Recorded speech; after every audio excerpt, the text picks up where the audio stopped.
जितिया व्रत कथा। जीवित पुत्र का व्रत कथा।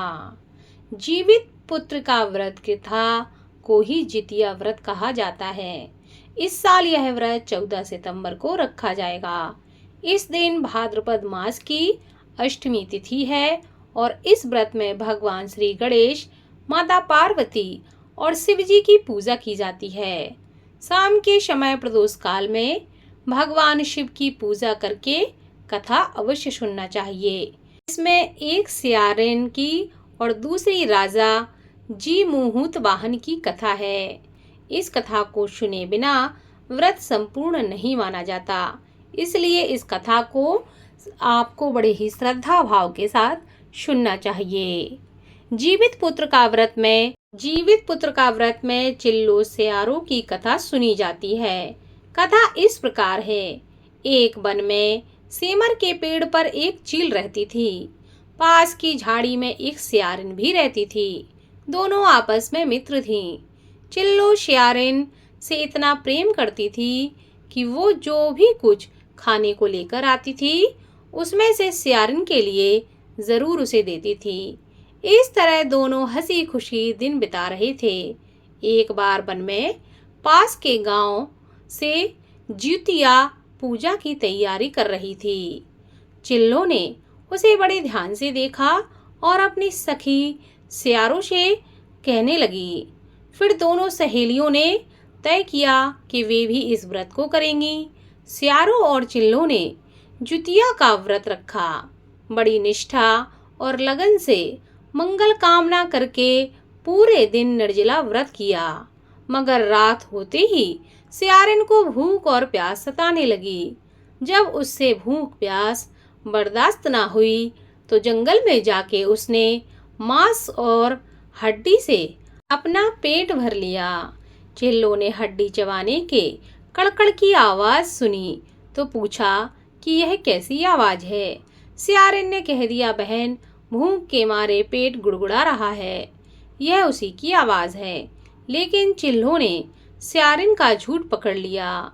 उसने सियारिन को खूब लताड़ा कि जब व्रत नहीं हो सकता तो संकल्प क्यों लिया था।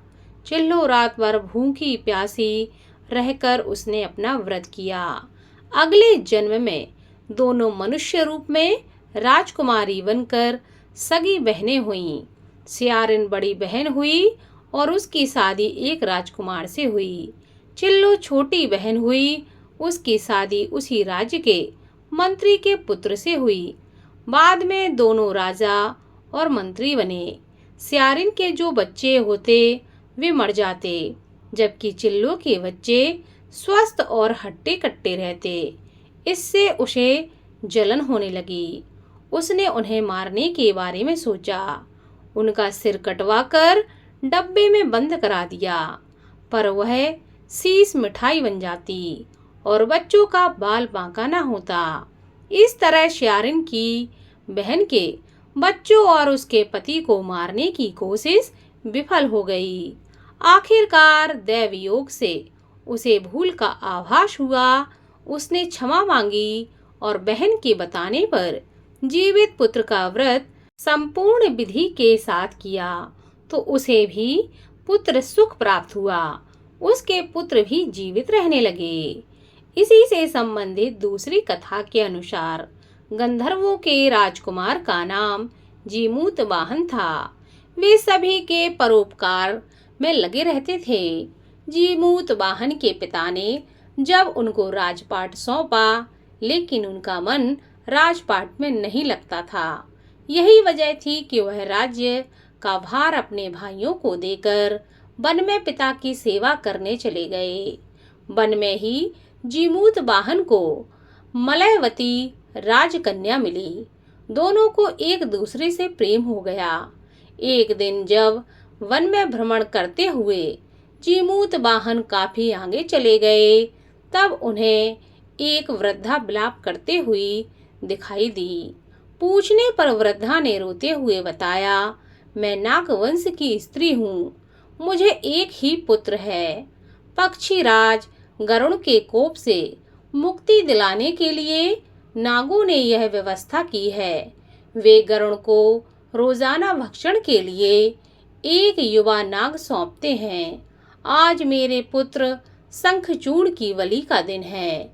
आज मेरे पुत्र के जीवन पर संकट आ गया है और थोड़ी देर बाद ही मैं पुत्र विहीन हो जाऊंगी। एक स्त्री के लिए इससे बड़ा दुख क्या होगा कि उसके जीते जी उसका पुत्र ना रहे। जीमूत वाहन को यह सुनकर बड़ा ही दुख हुआ। उन्होंने उस वृद्धा को आश्वासन दिया कि आप मत डरिए, मैं तुम्हारे पुत्र के प्राणों की रक्षा करूंगा। आज उसके स्थान पर स्वयं मैं अपने आप को उसके लाल कपड़े में ढककर उसे अपने आप को सौंप दूंगा। और वह वहीं लेट गए ताकि गरुड़ मुझे खा जाए पर तुम्हारा पुत्र बच जाए। इतना कहकर जीमूत वाहन ने शंखचूड़ के हाथ से लाल कपड़ा ले लिया और वे उसे लपेटकर गरुड़ को बलि देने के लिए चल दिए और वहां से चलकर वध्यशिला पर लेट गए।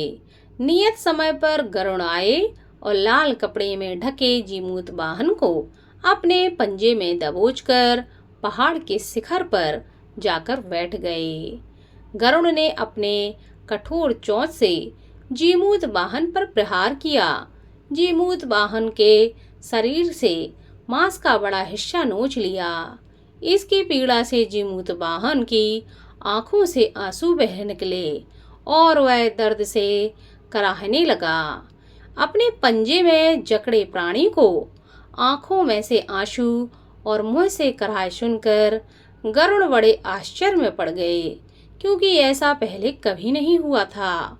उन्होंने जीमूत वाहन से उनका परिचय पूछा। जीमूत वाहन ने सारा किस्सा कह सुनाया कि कैसे एक स्त्री के पुत्र की रक्षा के लिए वह अपने प्राण देने आए हैं। आप मुझे खाकर अपनी भूख शांत करें।